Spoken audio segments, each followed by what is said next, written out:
It's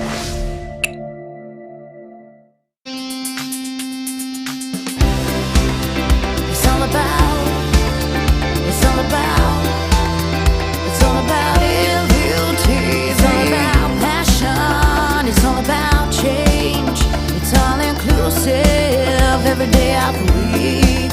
When the world comes together, united as one, sharing stories through the eyes of MUTV. Through the eyes of, through the eyes of, through the eyes of MUTV.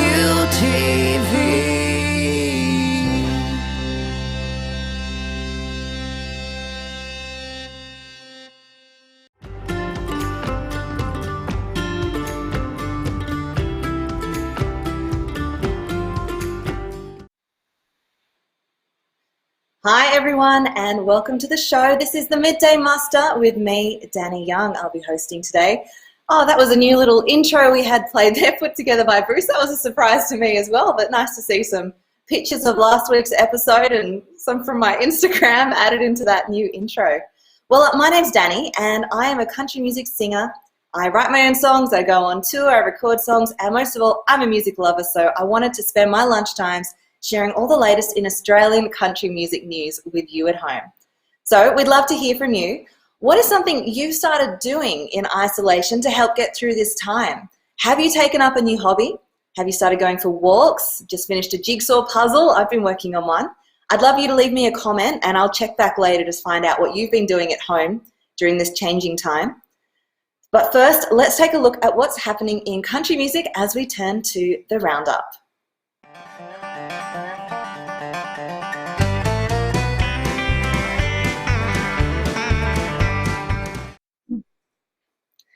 The Gympie Music Muster has officially announced the cancellation of its 2020 event. The festival was scheduled to take place in Queensland in August and usually draws over 20,000 fans to the region.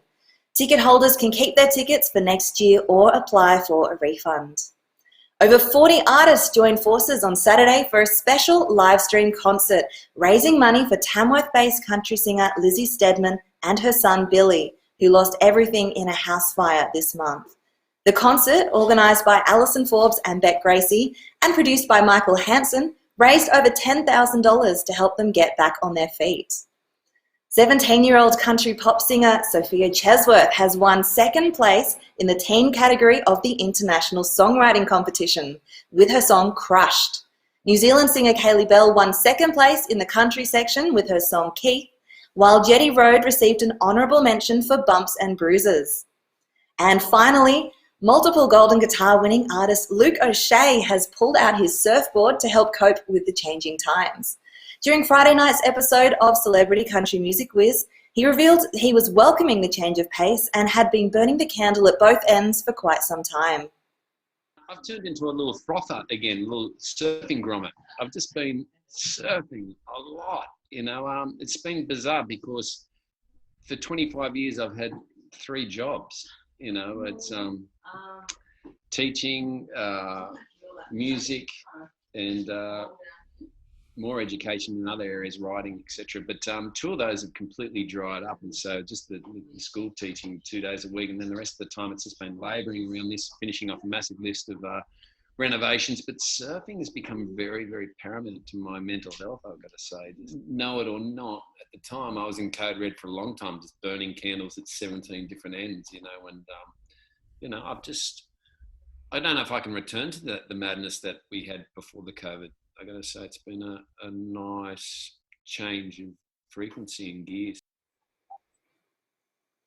Well, that's it for the roundup. Let's welcome our first guest to the show in our industry spotlight.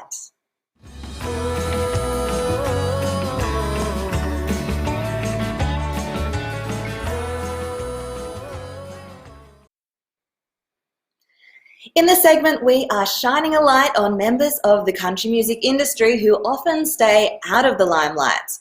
Joining us today is Tamworth-based journalist and country music publicist Beck Gracie, also known as the Country Journo.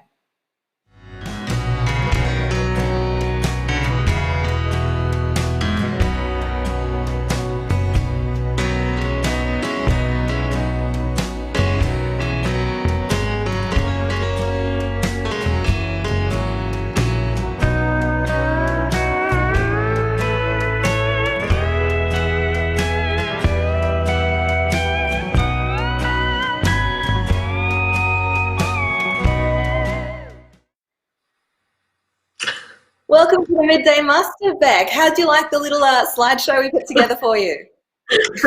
Yeah, there were some photos there that I wish I'd never seen again. But anyway, here we are. Well, Especially when I had thank you my so head much. shaved and Oh, I think a shaved head's a great look on you, Beck. You can pull off anything. no. Well, thanks for joining us on the Midday Muster today, spending your lunch break with us. And so, first of all, I wanted to ask you, I've seen you're still doing a lot of work as a publicist for many country artists that are releasing music. How has the publicity plans been adapted to the current climate? Yeah, well, it's been really strange because I thought, oh, well, work's going to dry up because people won't be releasing, but it seems like people are like, well, we've got, like gigs have dried up, so we should release new music. So they are. So, yes, some community radio stations did close down in terms of having having presenters in the studio. So that's obviously cut down the number of interviews we could book. But they're all starting to get back on track now, so that's gone well. But yeah, one of the obviously everyone knows how big live streaming has now become, and I look after a duo called Boness in Melbourne, and I actually had a random dream that we should have this like physical launch in Melbourne with them, with a few country music artists, because Adam Brand is their godfather. So, yeah, I had this, this dream, I had this great lineup of artists and all this kind of thing, and it was going to be, physical. Anyway, I said to their mum, I said, I had this dream. I said, obviously we can't do it. I said, because, COVID. And I said, but it'd be cool if we could do something online. And she was like, yeah, let's go for it. I was like, really? Okay. So we did. So yeah, in terms of doing things differently, that was the first online launch that I've hosted, and it was great fun. So yeah, I guess that's the most different, I guess, kind of thing that we've done for launching music during this time. Everyone's trying to think outside the box. They're trying to move everything online since we can't get out there and do things the way we used to do. It's been really interesting that the rule books have kind of been thrown out the window a bit, and we're all just sort of guessing at what's going to work in the current times. Have you found yourself it's a little bit of guesswork? I don't like to say too much, but normally my life is a bit of guesswork because, everything in music is changing so rapidly anyway in normal times. That you're kind of like, well, let's go and try this and see what happens, or next time let's try this and see what happens. So I'm always trying to think of something new and different that we could do for each release and each artist. And so this COVID times, or ISO life as I like to call it, has brought up some new challenges, and I'd like to think of it as opportunities for thinking of new ways of doing launches or releases or publicity in general, just kind of thinking of new ways of doing it. Well, something we've all seen, artists are flocking online to do live stream concerts. Any night of the week, there's about 10 different artists doing a live stream concert, and trying to keep track of what's going on and which one you want to tune into can be really tough. But you've put on your journo hat and decided you're going to be the main source of gig guides at the moment. Every morning, you're posting a rundown of which artists are doing gigs at what time throughout the day, and you even include a little blurb about what to expect in the show, which is really awesome. So why did you become the go-to person for the gig guide, the live stream gig guide? Well, for 13 years, I was the country music writer at the Northern Data Leader here in Tamworth. And during festival and Hat Off, I used to run a column called Beck's Best. And it used to have a rundown of all the shows that, if I wasn't sitting at my desk, I would love to go to. And I was in conversation actually one afternoon. There was Maddie Cornell was doing a live cook along, and Boness come up. They were doing a live at exactly the same time, and I was like, "What? How could I?" And I was saying to Maddie, I said, "It's like a festival, like everything's happening at the same time, but you can go and see everyone at the same time. That's the difference, which is great." So then I was like, "We need a program. We need a program so that everyone knows what's going on, when it's going on." And because there was nowhere to find out where was going on in one place. So I thought, I'll just bring back Beck's Best. And that's how it happened, actually. It was just a random conversation, and I was like, And as an artist, it's been really difficult to decide if you want to do a live stream, when are you going to do it? Because every time slot is taken with a million things going on. So having a guide has actually been quite handy. yeah. So, well, midday on a Monday is a great spot to choose, because I don't think there were too many people doing them. But yeah, if you want to do a nighttime one, pretty much every spot is taken. So I've just taken to having, I've got an iPad set up, I've got the laptop set up, I've got the phone set up, and you could be, watching 3 concerts at once. It's great. Wow, that's some multitasking. So obviously you've been looking at the complete rundown every day. You've been tuning into 3 gigs at a time. So what have been some of the standouts? What are your picks for what's a great, regular gig to tune into? Well, I'm really loving your trivia, as you know. I love trivia, and I love country music, and it's all come together in one thing, and I can do it from my desk here. And my children have been getting involved, as you know. Sometimes you see their names come up on the screen as well. So yeah, I'm loving. That's the highlight of my Friday nights. My highlight of Saturday nights is Damien Bagley's, FUCV sessions, and where he bit of an interview, and he asked questions that I wouldn't think of asking the artist. So I've been taking a couple of notes, from his journalistic endeavours. So so that's my Saturday night picks. Monday nights we've got Kicks, and they've just added Brandy's Lockdown Kitchen, I think it's called, and so it's cooking, and I'm loving like all the cooking segments. I've not spoken about food or recipes so much as I have in the last 3 months. I've been swapping recipes with people all over the place. It's been great. And then like we had the Opry go live yesterday morning in Australia with Keith and Kelsey, and Mikey couldn't get much better lineup than that. But yeah, I don't know. Benny Allen's been supporting his local breweries with his COVID covers and the Communities project, and that's been pretty cool.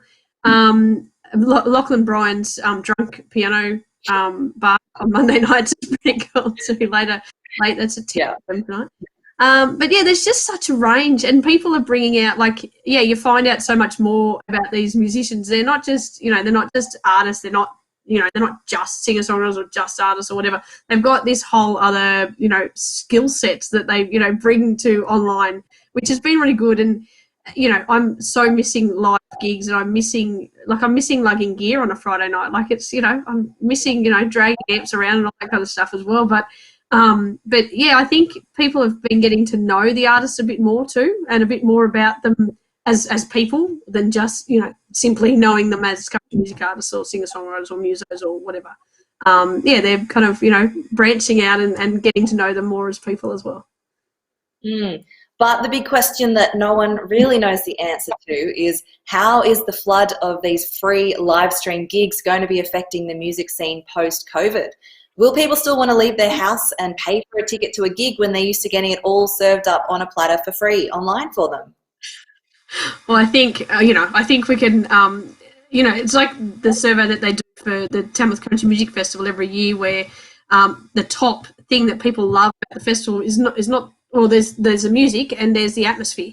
So that's the thing that you cannot recreate in an online environment, is that atmosphere. Like sitting here in my office watching a concert is nowhere like being at a pub and sitting there watching live music. So I'm really hoping that people will be so desperate for live music that they'll actually go and support their local bands, touring artists, all that kind of thing, and that people will really get behind the live music scene now. But also I think it does open up opportunities for hopefully making a bit of money for artists online by holding these concerts that they're doing with tip jars and all that kind of thing as well, but not cutting.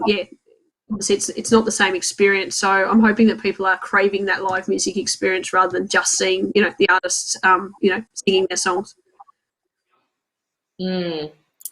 Well, hopefully things go back to normal. In fact, I hope it skyrockets through the roof. Everyone will be so keen that the music scene will explode again. I've been a little bit Exactly. nervous seeing some venues have been asking musicians to return at a reduced fee at the moment. I'm very tentative about what that's going to mean long term, but fingers crossed we all get back on track. And when this is over, we all go and have a beer and go and see our favourite bands every night of the week. That'd be awesome. That would be amazing.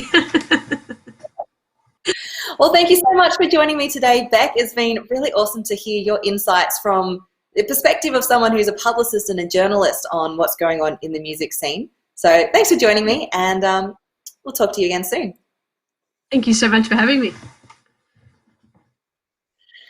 Alrighty, well, let's take a look at some of the comments that we're getting online. I asked the question earlier what people are doing to, get through these times, and I've actually got someone over in Canada is watching the stream right now. Mark Edson is saying he really wants live streams back, live gigs back. So of course people will come back and pay for live music. But he has been saying the nightly live streams in Australia do work out to about 3 or 4 a.m. over in Canada. So that's been a bit tricky for him.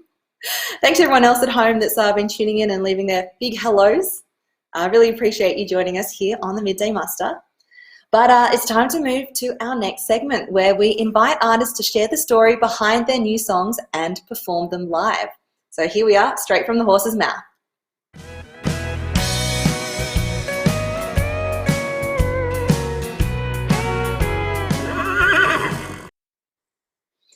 And our horse for today is Brendan Smoother, a Lismore-based singer-songwriter who also moonlights, or should I say daylights, as a paramedic for New South Wales Ambulance. His recent single, Last of the Riverboats, a collaboration with the Bobcats, reached #1 on the Country Tracks Top 40 chart. Let's take a little look at Brendan in action. You wouldn't know it, he didn't show it. They'd always seem so firm on the ground. She had to take the kids, his only reason to live ain't hanging round. They ain't hanging around.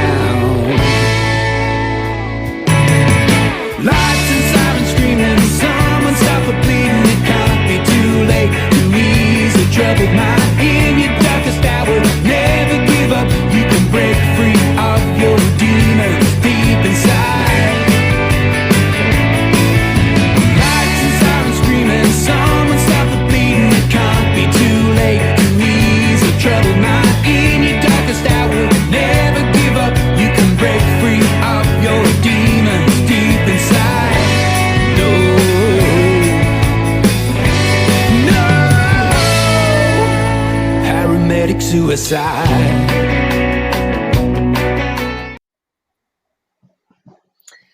Brendan, thank you for joining us on the show today. How are you going over in Lismore? Hey, Danny, really good, thanks. Yeah, it's great. Well, what a clip. That was awesome. It's showing a lot of your fellow colleagues in action. In terms of your music career, what has changed for you in recent times? Well, besides the COVID thing, but I just think the last 5 years or so, I've really gotten back into it, and since that video, Paramedic Suicide, that really launched me back into recording and writing, and I released an EP with that, and then in 2018 I released an album, and getting out and playing festivals and doing all that good stuff. So yeah, that's what's changed. I'm doing a lot more of it. But certainly in terms of, the last couple of months when, we've been all locked down and gigs are getting cancelled, has that affected you personally as well? Well, like everyone, you don't get out and play, so that's harder, I guess. We all want to get out and play and be able to gig and do festivals and sort of try and make some sort of impact in the country music world. I guess we've all turned to this online situation, and while ever we have to, that's what we'll do. And when things change, we'll get back out and play again. That'll be really good.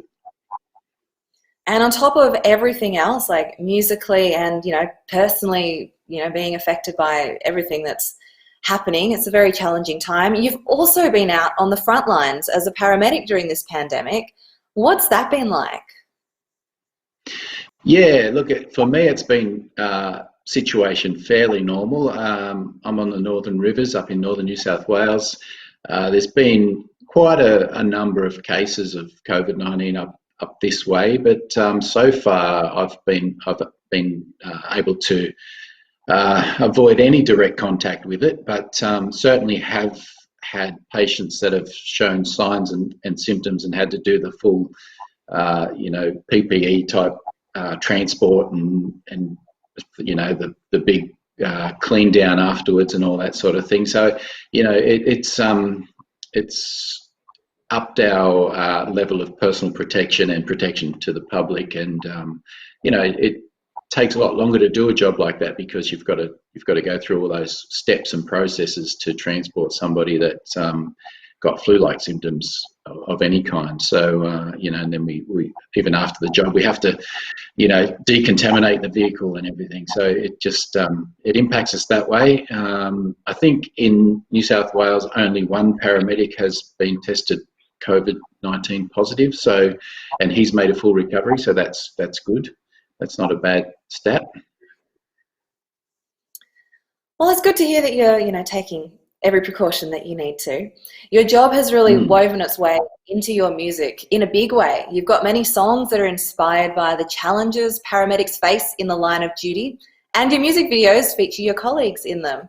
So today we're going to take a deep dive into the backstory of your track Behind the Scene, which touches on how depression can creep up on frontline emergency workers. Can you tell us a bit more about this story? Yeah, this song came about a friend and colleague, frontline emergency worker, runs an organisation, and it's actually called Behind the Scene, and that's his thing, and he helps people with seminars, and it's an organisation that goes around and sort of promotes mental health wellbeing for frontline workers. And that one day he put a call out for someone to write a song for to promote that sort of thing, and I'd already done a few songs like Paramedic Suicide and Stretcher Bear and that sort of thing. So it really just sparked my imagination to write another song, and his business name Behind the Scene was the perfect song title. So I just went ahead and I've not suffered with depression myself, but I've certainly been through many jobs that have impacted strongly, and so it's not a far stretch to imagine going down that rabbit hole of depression, and because it does creep up on you. And I certainly have had that happen where the culmination of years and many jobs that and the things that we deal with, it can sort of creep up from behind, and like they say, the black dog. It's not it's always evident, and you don't realise that you're actually you've got a problem until it comes out in some mysterious way. But so I think I drew from that, and also knowing some plenty of other frontline emergency workers who have struggled with things from time to time to come up with that song Behind the Scene. And I really wrote, well, the verses especially are sort of from like they're introspective, I guess. Yeah. And what is it about frontline workers that make them uniquely poised to have mental health issues? Is it needing to be so empathetic all the time and facing really traumatic scenes, but needing to keep your cool and deal through traumatic incidents that would stick with you and the high pressure stakes? Are those factors, or what is it about being a frontline emergency worker that can put you at so much risk of depression? Well, I think all of those things. I think they say not everyone can do that sort of work, and that's probably true. You do have to have a certain sort of resilience, but nobody's bulletproof. So and I think just that constant exposure to like you say, the empathy that you need to dish out every day on at work, especially for paramedics and nurses and doctors and even the police. You're always dealing with people and their issues, and you need you take some of that in, I guess, even though you put on the shield that, you know, this is not happening to me. Sometimes it gets through, and like I say, there's just there can be a build up that you don't know that's happening, and yeah, I guess we're all human. That's the main thing, you know, and everyone needs to be able to have a release somehow, and sometimes if that doesn't happen, it just builds up. Well, I think we're all dying to hear the song now and fully understand the story through your music. So, take it away, Brendan. Give us a live performance of Behind the Scene, exclusive to the Midday Muster here. No worries. All right. Thanks very much. Thanks for having me on, Denny, and it's been great chatting to you.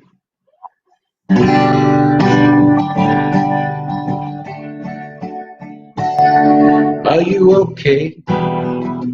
Did you want to talk about it? I see you've had the cold from hell. They won't understand from the outside looking in. You know I've been there myself. Funny how for so long now you wonder where on earth you've been.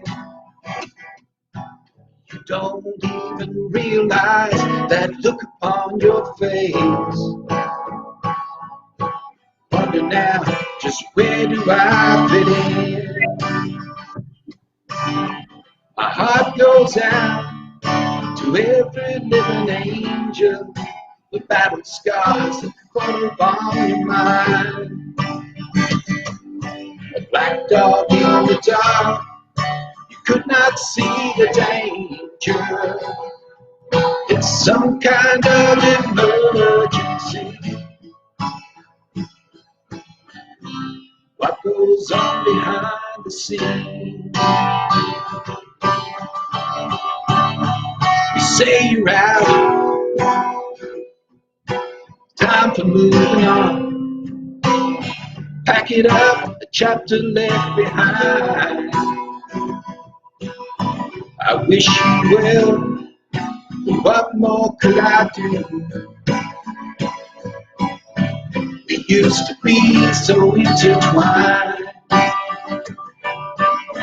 My heart goes out to every living angel. The battle scars that fall upon your mind.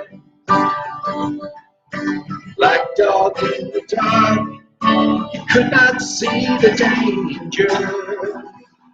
It's some kind of emergency. What goes on behind the scenes? This proving stone was overproof. Your polycotton armored suit, the legacy that hangs upon the wall. Feels so broken, if only bent. The empathy that you have spent, scrape the bottom of the barrel, give it all. Oh.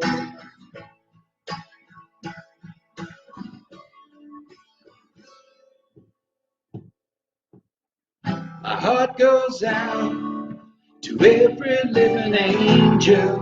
The battle scars a photobomb your mind. Black dog in the dark, you could not see the danger.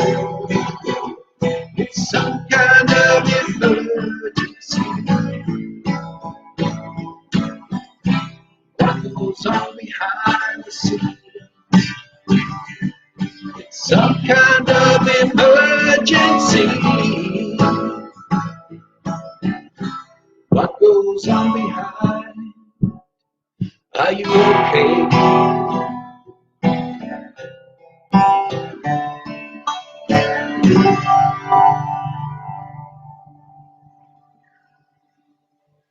Thank you so much, Brendan, for that. That was beautiful. And we have a comment at home from Brendan Deshawn saying, we salute Brendan and all our first pros at this time. Well, thanks everyone for joining me on the show today. I asked you at the top of the show, what have you been doing to help deal with the changing times here, and I've got a few comments. Robert Holmes says he's been going for walks. It's always great to get outside and do something different every day. Well, I should say he's been going for long walks, so not just little short ones, long walks. Sue Young says she's watching through the YouTube big screen at home and she's loving the new intro. There you go, Bruce. We got some positive comments about our new intro on the show today. Johnny is saying he loves the show. Thanks for tuning in, Johnny. Really appreciate that. And we've got a few people joining us in. Nick Payne has said that he's been making short films to get through, the time. Nick is an Americana artist, and with not much to do, no gigs to be done at the moment, he's looking at other things to do, and making short films is something he's passionate about, and that's getting him through, the hard times we're all facing at the moment as musicians and music lovers. So a lot of people saying they're hoping they can get back out to gigs very soon, which, we're all hoping that's going to happen very, very soon. But thank you, everyone, for tuning in today. That's all we have for the Midday Muster. Thanks for spending your lunch break with me. Thanks to our special guests, Beck Gracie, the country journo, and Brendan Smoother for his live performance there at the end. Thanks to InView TV and Bruce Mott for producing today's episode. My name's Danny Young, and I'll see you next time on the Midday Muster. It's all about beauty. It's all about passion. It's all about change. It's all inclusive. Every day I